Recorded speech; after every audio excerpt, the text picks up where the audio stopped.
Today I'm working on an 01 Chevy Suburban. The power steering gearbox was leaking power steering fluid out of the seal that's by the Pitman arm.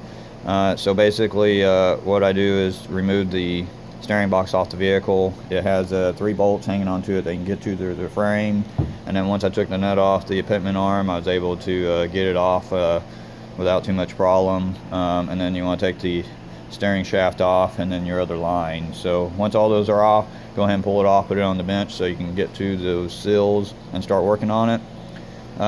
Basically you can go to the part store, get a part number kind of like that, the 8717, which comes with the seals to replace the shaft on the Pitman side. In order to get these seals out, you have to get the snap ring out first. Sometimes the snap ring is either broke or it breaks whenever you're trying to take it out. Basically I use a little T puller, and I sharpen the edge of it. I'm not sure if you can see that or not, but I sharpen the edge of it to a point. That way whenever I can go down there to the hole, and this is just if it's broke. If it's not broke, I use a regular pair of snap ring pliers. But with it being broke, I'd go down there and I would wedge it up and kind of pull it to the side with it inside right here, and end up getting to grab a hold of it and then pulling it right out. Usually I can get them out pretty quickly. The next thing is the washer.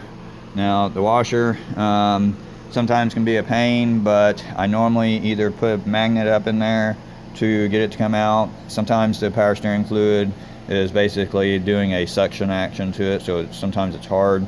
So if you have a little bitty magnet or two to put on each side down in there to pull it up, then that works. Or you can get a little tool like this that magnetizes screwdrivers, so you can basically just scrub it to the side and it magnetizes that, and sometimes that'll work. If that doesn't work, you can take some type of fast dry cleaner, kind of like a carburetor cleaner there that has the compressed air.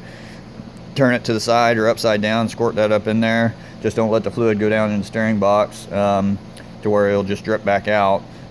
But a lot of times whenever you spray it up in there, or even with compressed air, it'll pop that metal washer out enough for you to get the magnet on it at that point and go ahead and slide it out. Now it's going to bind back and forth, so it'll be easier to put a magnetized screwdriver on both sides to pull it straight up. Once you get that off, you want to get your seal out. Now normally I just drill a hole in it with a small drill bit, and once I get you can see the hole right there. Once I get the hole in it, I usually go ahead and use my T-puller again to grab a hold of it and wedge it in there, and it usually pops right out. If that doesn't work, or you don't have one of those T-pullers, you can just use a regular wood screw like this. Just screw it in there and then pull that out.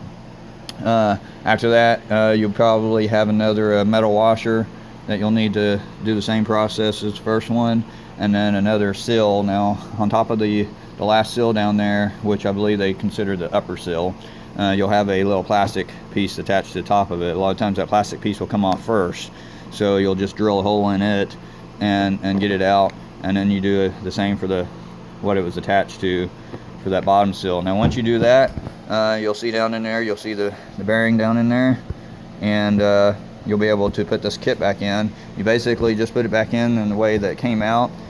Make sure you put some lube around there so that you don't tear up the seals as you're putting it back in. And you can use a socket kind of like this that'll fit over the shaft that'll go all the way down in the hole to be able to put your seals in. And whenever you look at the instructions, it'll basically tell you which step, which piece goes in at what time. Just make sure that your new seals go in, like the plastic right here was on the top as I was pulling out, so just make sure that's on the top whenever you go back in, so it's in the right place. Other than that, once you get all that back together, just reverse the process, put it back on the vehicle, and you've solved your leaking problem at that point, most likely. So just get it back on the truck and get you back on the road. Anyway, thanks for watching my video, and I hope that it helped you out. Please subscribe, and I look forward to making the next one.